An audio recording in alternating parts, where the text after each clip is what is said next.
République démocratique du Congo, mboka ya Patrice Emery Lumumba, mboka ya prophète Sani Raphaël Alavere, mboka ya bakongole oba pesa toujours confiance la fidélité na magazine Mbonda Ekolo et surtout que ils aura devant na biso ko sali surtout ko luka ko pesa bino ba information moko aussi et à temps réel boti ka été na ba ndeko na ba diaspora partout bisika obozo mina ba bazaka ta vie prophète Kinshasa kimi ya Kolo Zambe etonda o mabota mabino.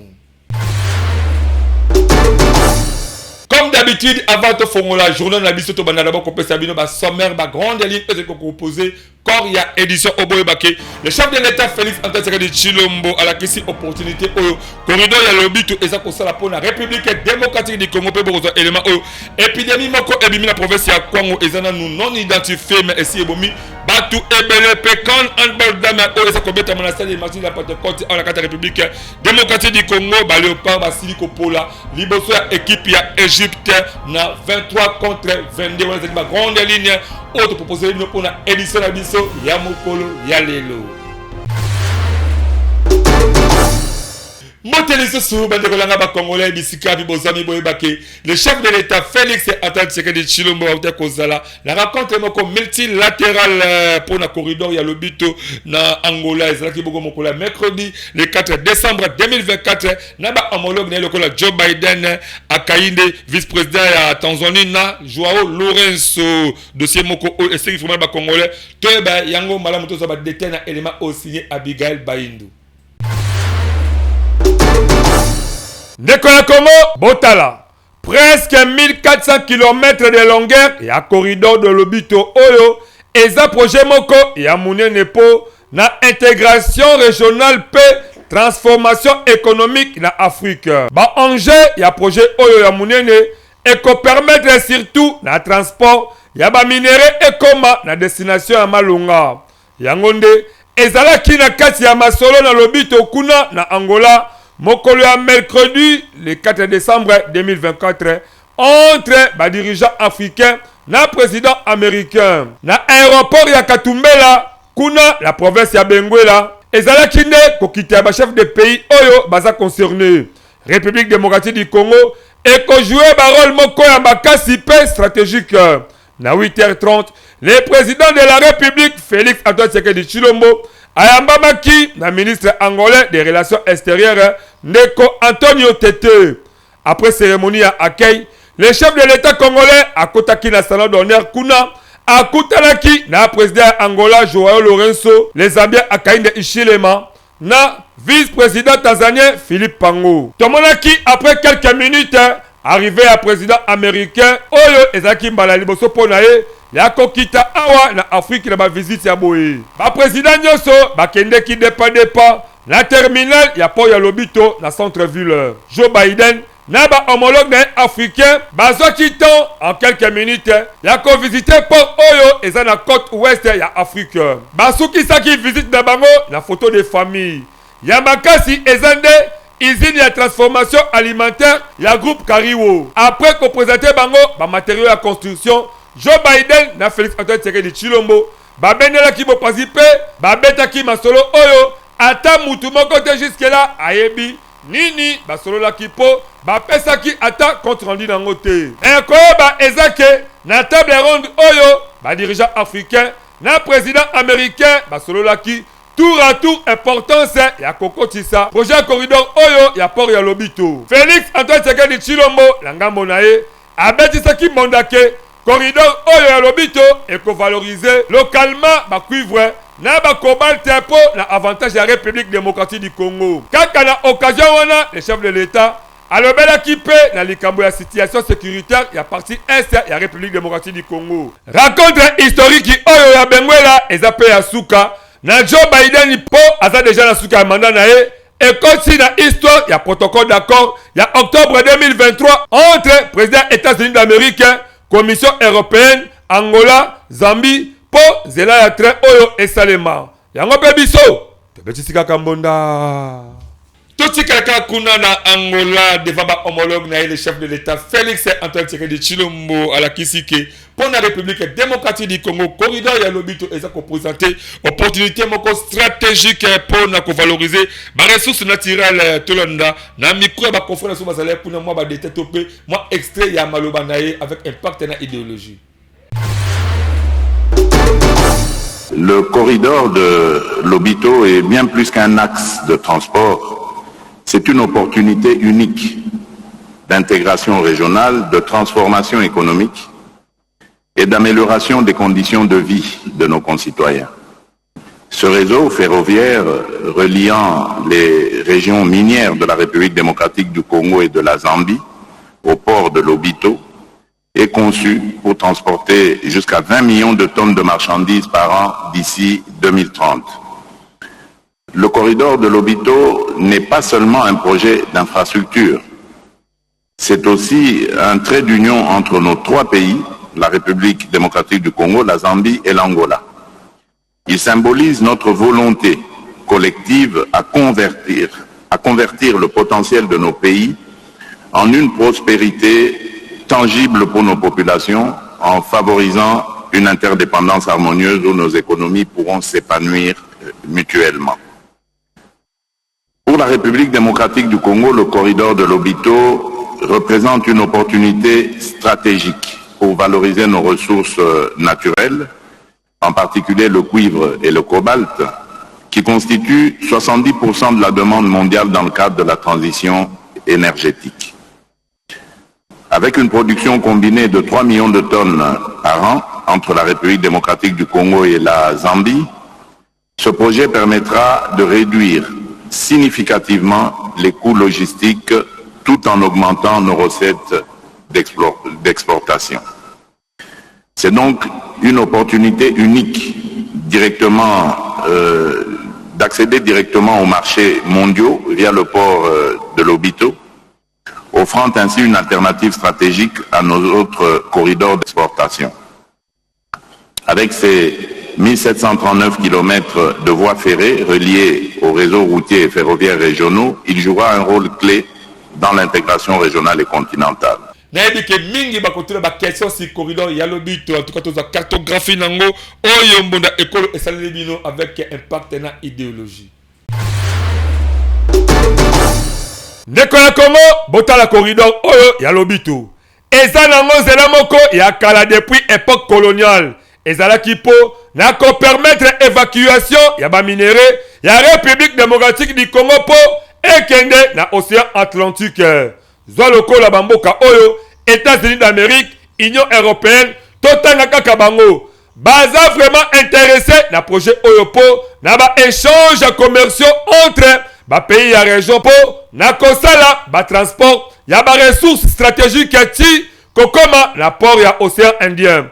Mais comment na mobulu oyo eza koleka entre Kinshasa na Kigali na zela ya guerre d'agression eza vraiment kobebisa mosala oyo esalema selon ba observateur misusu ba grande puissance baza ko souhaiter qu'on développe projet oyo ya munene ya coopération économique et régionale lokola corridor ya lobito. Corridor oyo eza ko sangisa na distance ya 1300 km ba région ya sud ya République démocratique du Congo na ya nord-ouest ya Zambie na port ya Angola ya lobito oyo eza na océan Atlantique. Liaison oyo eko permettre kosala exportation na nzela ya train ba minerai ya Grand Katanga ti ekoma na côte ouest ya Afrique. Yango pe biso tobetisika kambonda na cadre ya réunion stratégique outi kosalema na Angola pour la corridor ya lobito en la 4 République démocratique du Congo ba politicien la bande de la société civile ba réagir nango entre autres mon mboka Ferdinand Kambere Ozali moko ya PPRD nande ko mususu surtout ndenge réunion wana esalemi na Angola esalema B puisque exact problème moko ya République démocratique du Congo donc ba propos na bango eza vraiment ko laksa ke gouvernement na biso azali non qualifié to baza non considéré en rapport à la communauté internationale, tous les éléments aussi encore Benjamin Kilunga. La question qu'il faut se poser, pourquoi des choses qui concernent la RDC, on doit aller les discuter en Angola? Pourquoi le président américain ne peut pas venir ici en RDC pour qu'on discute ça sur le territoire congolais? Les raisons sont connues et nous espérons que la présence du chef de l'État son Excellence Félix Antoine Tshisekedi Tshilombo va permettre à ce qu'on puisse se rendre compte que notre diplomatie est très très faible. Et il faut que le président de la République réalise effectivement que lui qui est au centre, lui qui regorge, lui qui est le détenteur de la clé de l'objectif de cette mission-là, on puisse les déplacer ailleurs et non pas que les gens viennent ici. C'est une leçon qu'il faut se poser. Tout le monde, ce qui se pose comme question, c'est de dire, mais pourquoi un projet qui concerne les minéraux stratégiques de la RDC, pourquoi c'est l'Angola qui est au centre? C'est ça la question. En réalité, la RDC, comme aujourd'hui, premier producteur du cuivre, devait être au centre des négociations d'un tel projet. Pourquoi ce n'est pas arrivé? Tout simplement parce que la vision de Kabila, il y a une rupture entre l'ancien président de la République qui lui a pensé que pour refonder la République, lui donner sa place, avec tout ce qu'il a comme potentialité, il fallait d'abord penser à la stabilité des institutions de la République. Donc la preuve est que, comme ils ne savent déjà pas protéger la souveraineté au niveau des frontières et que les pays occupés par les armées des pays étrangers, les pays voisins, avec qui ils ont des accords et aussi pour d'autres exploitations, parce que le corridor Est est là aussi, ce n'est que les corridors, Lobito, mais il y a les corridors Est, nos minéraux de l'Est, contrat Sakima avec le Rwanda et tout ça, occupation des territoires de l'Est, ça montre bien que c'est un gouvernement faible et que personne ne peut négocier avec un tel gouvernement. Le président Jonathan Sango, à travers la Fondation Ezali, toujours à Combo Naé, Fondation Jonathan Sango, a lancé un message particulièrement pour Nabaye, Bazaka David, professeur Kinshasa en général, pour Naba Congolais, tous les éléments au signé, Igriden Mateta. Merci beaucoup, peuple congolais, Banayakin, de partout, Esika, Bozo Landangai, Ngai de Konabino, président du conseil d'administration et la Fondation Jonathan Sango, président initiateur, na Yebisa Kabino, Tangu Toyaki ko présenter Fondation Oyo, Tolobaki ete Toye Pona Social Yamboka. Voma pona bino nyonso oyo boza kolanda ngai na pesi bino rendez-vous le 22 décembre ekozala na 13h na commune ya Matete, quartier Vitamine 1 numéro 11. Référence soki oye okomona otuni kaka rond-point Musuja. À partir à rond-point Musuja soki otuni numéro 11 bakolakisa yo oyende okokutas biso Fondation Jonathan Sango na cérémonie ya partage de vivres avec bandeko nyonso tu oyo bandimaki kotambola na biso uta le 1er janvier 2024. Na sengela bino bandeko mususu bozalaki ko hésiter, bozalaki kondimate, Fondation Jonathan Sango eye eza kosala aventure te. Tozande na posa ya contribuer pour namboka na biso, les social de notre Congo, les social de notre Congo. Ndenge bakonzi baza kobunda biso pe tolobi ata soki tozwi nanu chance ya kokoma bisika esengi to pesa makanisi na biso te, mais to penser to pesa oya biso makanisi na nzela ya etando eke yango wana présence na biso eza awa na sengi biso nyonso to se retrouver le 22 décembre et ensemble biso nyonso ndenge na lobaki pona yo mutu ya tembe yaka le 22 décembre na 13h okokuta Fondation Jonathan Sango bimona meso yo moko mona na misu après okende pe kopanza Sango. Fondation Jonathan Sango etikali maboko ya kofungwama pona ndeko nyonso tu oyo alingi kokota kokoma membre comme oyo alingi à travers Fondation Jonathan Sango misala na yo eyebana tozawana pona yango. Vraiment mingi ya kolobate to sengi bino to pesi bino d'abord merci pona ta oyo bino bo permetaki ko pesa biso pona kolanda biso na oyo nyonso tu toza kosala na yo na ngai tokosala ke Congo ezala Congo ya valeur. Le social du Congolais doit être changé par nous-mêmes les Congolais. Merci beaucoup, que Dieu bénisse la RDC, que Dieu bénisse la ville de Kinshasa, que Dieu bénisse la commune de Matete, que Dieu bénisse la fondation Jonathan Sambou. Merci. Na oyo etali projet de constitution kati na République démocratique du Congo, l'opposant Martin Fayulu azali contre changement ya constitution auti kobetisa mbondo na France 24 azako reconnaître que révision constitutionnelle ezali vraiment aussi constitutionnelle, mais oyo etali changement ya constitution en tout cas côté wana aboyi na motema mo et surtout que azako qualifier que projet wana Félix Tshisekedi Tshilombo azali koluka puisque azana besoin adindama na pouvoir tous les éléments autopé extrait choisi na écrit matete ya bali na France 24. Réforme de la Constitution, Tshisekedi ne parle pas de réforme de la Constitution. Monsieur Tshisekedi parle du changement de la Constitution. Et c'est que nous ne pouvons pas accepter. Monsieur Tshisekedi sera accusé de haute trahison. Nous allons commencer la procédure. Monsieur Tshisekedi n'a rien fait depuis qu'il est là. Ce qu'il sait faire, c'est pousser les Congolais à la division. Ce qu'il sait faire, c'est laisser à Kagame le Congo parce que M. Tshisekedi a abandonné le Congo. À Kagame, l'Est du Congo. M. Tshisekedi est un anti-patriote. M. Tshisekedi, ce qu'il sait faire, c'est comment utiliser l'argent de l'État. Donc, c'est un diviseur, il divise le pays. On vous a dit que la Constitution a été rédigée au Congo par les Congolais. Le changement des constitutions n'est pas prévu par la Constitution. La Constitution prévoit sa révision. C'est tout à fait normal. Mais lui, il veut changer la Constitution simplement pour demeurer au pouvoir, mais demeurer au pouvoir pour une partie du Congo parce que Tshisekedi a vendu le Congo à M. Kagame. Na uta ko bisa bino na basomea ke épidémie moko ebimi na province ya Congo pe 77 personnes déjà baza ya kokufa o baza déjà enregistré eza épidémie ya sika o jusque là nanu e banité en tout cas bondi melangai ke s'occuper ezali maladie nini na kati ya biso mutumo aibe on nanu jusque là donc nyonso tozi ba information na zone de santé ya Panzi équipe ya division provinciale de la santé baza déjà sur place basali ba prélèvement ya ba cas actif o ba kuti na hôpital général de référence ya Panzi ba échantillon ba sibatindi awa na inerbe la ville province ya Kinshasa po ba lukako identifier tous en nous maloba yandeko oyo ba confrère na biso ba sali na ye na téléphone aza ministre province de la santé ya Kwango ndeko docteur Apollinaire Yumba apesi biso ba explication ya épidémie wana tolanda élément avec Boké Binyo surtout.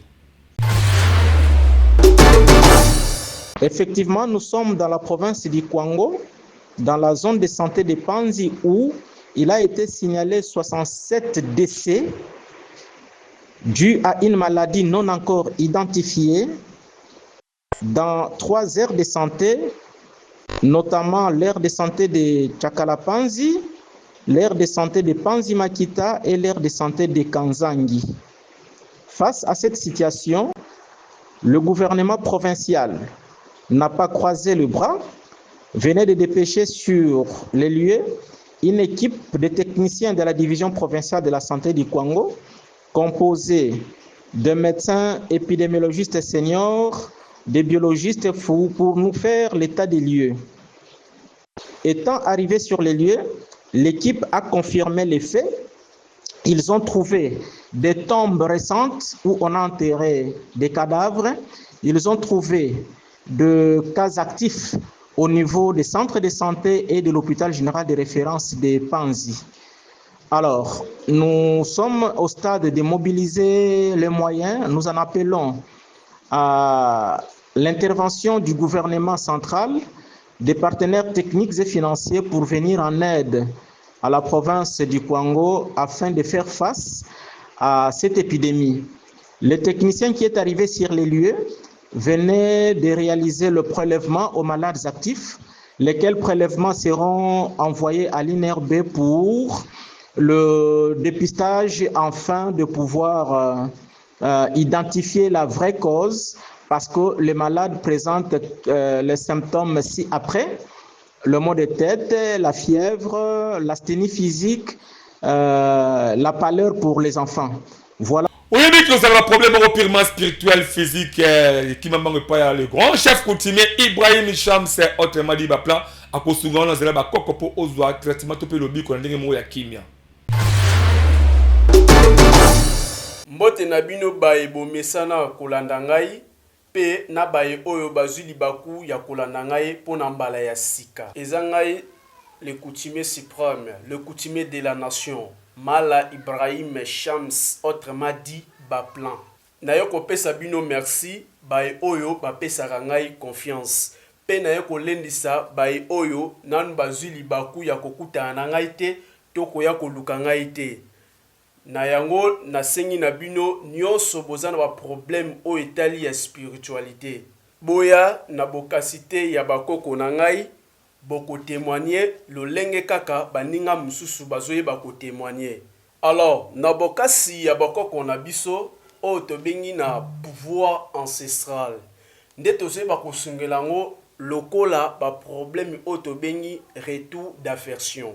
Retour d'aversion bisika oyo kimia ezalité entre mwasi na mobali. Ezala mwasi aboyi mobali to mobali aboyi mwasi ne tozoye bakosangisa yango. Na o babengi na kati ya problème financier.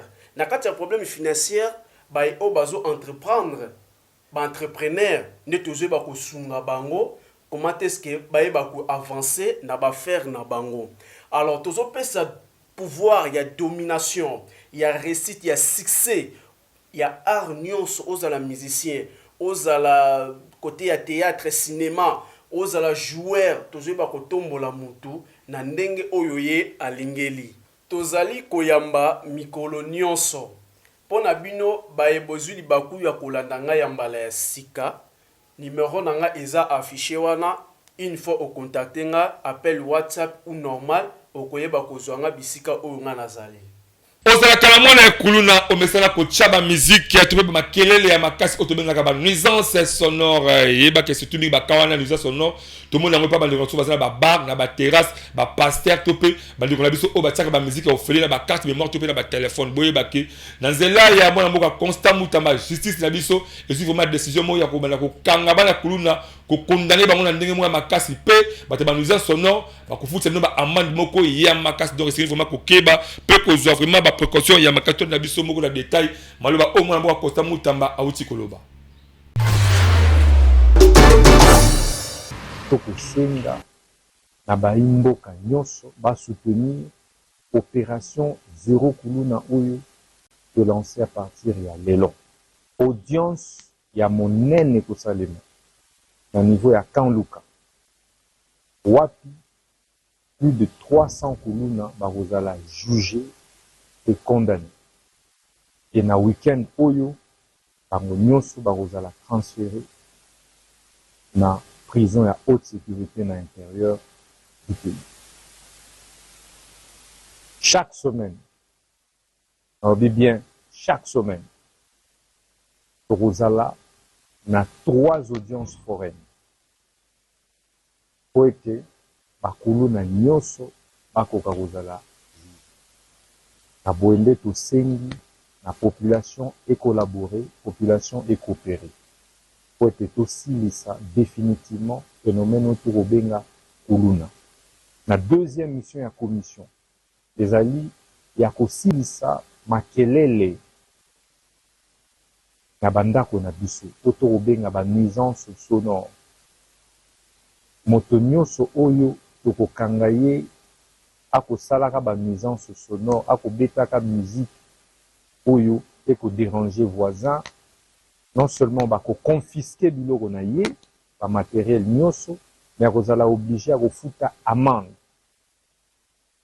po ete kimia ekoka kokota na mboka ba congolais pe ba congolais ba citoyens bakoka kozala na kimia. Centre de formation média indépendant c'est formé en sigle bazali wana pour former mutu nyonso surtout au allié akoma journaliste moko professionnel. Oui, bah, aussi ma caméra qui toko, topé eux, bah, aussi la montage vidéo qui toko, qui m'a manqué et pas la bango zali, bon, bah, professionnel, la média, il va faire sa formation, on a, bah, prière, mon qui peut n'attendre, mon qui est possible, au coma, professionnel, il y a média.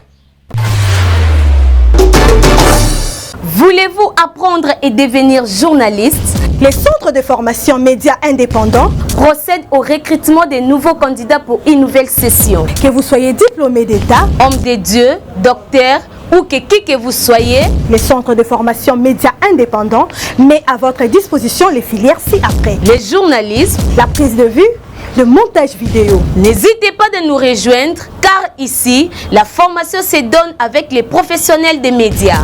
Chez nous, c'est de l'expérience et du professionnalisme. Nous sommes les centres de formation médias indépendants. Pour tout contact, appelez-nous au plus 243 89 81 81 097 ou appelez-nous au plus 243 99 37 45 722. Je répète, appelez-nous au plus 243 89 81 81 097 ou au plus 243 99 37 45 722. N'est-ce pas, que dans le cadre de la 26e édition, il y a qu'on handball, seigneur dame, la République démocratique du Congo, la carte de finale à Otikopola, face à l'Égypte, dans score, il y a 22 contre 23, il y a match, il y a Kafou, donc la présence du chef de l'État, Félix de Chilombo, ça lui passe par ma main, courage dans le pas pour battre qui match qui toque, vous avez la réalité à sportive, vous avez des éléments au signé, Benjamin Kilunga témoin événement.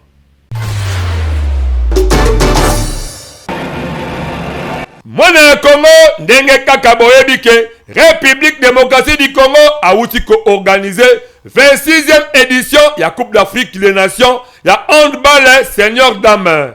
Ezande mbala liboso ba organisation ya makasi pe ya munene ya boye esalema awa et surtout que eza koleka kitoko avec impact na idéologie. Talakaka ndenge ba match eza kobetama na salle ya Stade Martyrs oyo eza vraiment na ba norme moko international pe mokolo ya mercredi ezalaki na cadre ya quart de finale nyonso elekalaki na présence ya président de la République Félix Antoine Tshisekedi Tshilombo oyo azalaki wana tomonaki pe présence ya ba membre ebele ya gouvernement lokola ya premier ministre Julie Sumina Tuluka oyo azalaki likolo ya tribune pene ya le chef de l'État. Bobake République démocratique du Congo abetaki contre Égypte na match oyo ezalaki na compte ya 6e journée ya quart de finale ya compte senior dame République démocratique du Congo 2024. Match moko ngwaku donc République démocratique du Congo azalaki makasi me ndenge kaka ezalaka na ba réalité ya sport.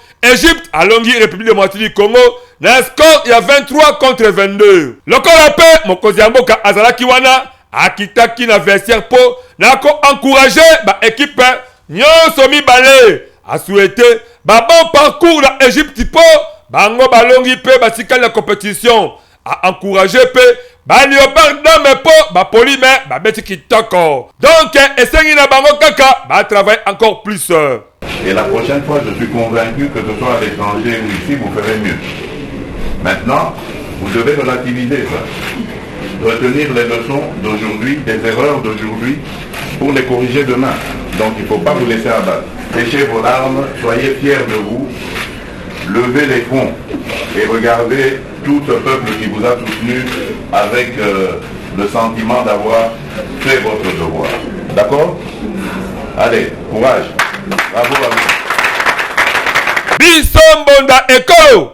Tobeti Sika Kambonda. Boza Siko, rappel des titres. Le chef de l'État Félix Antoine Tshisekedi Tshilombo a la kisi opportunité au corridor le but et ça concerne la République démocratique du Congo. Bon, là qui élément ou épidémie moko. Et bimi la province ya Kwango eza non identifié pe explique au Boma. Batu ebele besoin pe élément ou ya Kone.